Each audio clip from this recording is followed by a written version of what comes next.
معادنا حضراتكم ده فيديو تفصيلي عن تشكيلة البنشات المتاحة في شركتنا سيليت هوم.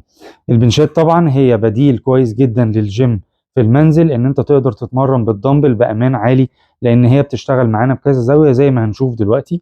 عندنا البنش الاول وهو تراك، ده صناعة محلي بيشتغل معانا من اول ديكلاين، بينام بنش مقلوب، وبيشتغل معانا بعد كده ان هو نايم مستوي، وبعد كده ممكن 3 درجتين انكلاين، وبعد كده ممكن يقعد كرسي تماما علشان تمارين الشولدرز والتفاتيح. نفس الكلام بيحصل معانا في الجيم في البنش اللي بحامل. طبعا من اهم مميزات البنش اللي بحامل معانا ان هو في متوازي خلفي.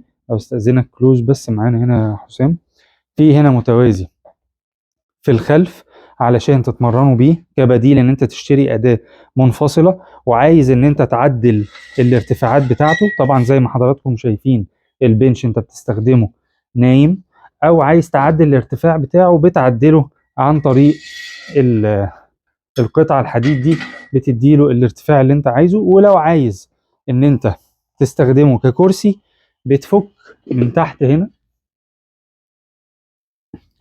البكرة دي وبترجع القاعدة بتاعته للآخر وبتستخدمه ككرسي. ولو حبيت ان انت تستخدمه كجهاز رجل زي ما حضراتكم شايفين، تحط له الطارات، بتحتاج ان انت القاعدة بتاعته تبقى امامية. ده كده بالنسبة للبنشات محلية الصنع. طيب عندنا بعد كده البنشات المنزلي، بس بتكون مستوردة. عندنا حاجة زي كده، ده بيكون الخاص بتمرينة البطن، بتقدر ان انت تعليه الدرجات دي كلها عن طريق البنز ده وعن طريق البكر اللي هنا. وعندنا البنش كمان القابل للتعديل اللي بيكون بالشكل ده. برضو نفس الفكرة بتاعت البنش اللي فات، ان انت عن طريق البنز ده بتقدر تعدل الارتفاعات بتاعته ما بين نايم او قاعد ككرسي، وبتقدر تعدل كمان الاكس الخلفي بتاعه، وبتقدر تعدل عن طريق البكرة دي اماكن السفنج على حسب طول رجل اللي بيتمرن. بعد كده عندنا البنشات السيمي كوميرشال، دي ممكن يستخدمها بعض الجيمات اللي مش عليها هيفي يوز جامد قوي، او ليديز اونلي، او فيها اعمار مش عاليه جامد واوزان مش عاليه. زي ما حضراتكم شايفين ده تعديله بيكون من ابسط الطرق في التعديل، لان هو مجرد بس بتشد الظهريه بتاعته وبتحدد الليفل اللي انت عايزه. بعد كده عندنا ده شبيه بيه جدا، بس الظهريه بتاعته اصغر شويه. بنحدد الليفل عن طريق البكره دي، ان انت بتفكها وبتشدها وبتطلع او بتنزل، ولازم بعد ما تخلص ان انت تربط البكره عشان تبقى الامور سكيور وما يحصلش اي اصابات. وبعد كده عندنا البنش اللي بحامل المستورد. طبعا هو كومباكت ديزاين، الحجم بتاعه صغير الى حد ما، موجود معاه جهاز رجل ممكن تستخدمه امامي وخلفي. وطبعا نفس فكرة البنش المصري، ان انت ممكن تقدر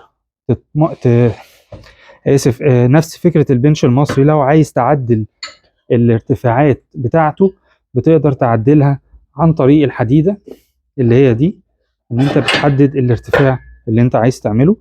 التفاتيح دي ما بتكونش عملية إلى حد كبير لو حد الطول بتاعه فوق ال 160، لأن التفاتيح ما بتكونش مناسبة معاه، بيبقى محتاج مدى حركي أوسع عشان يستخدمها.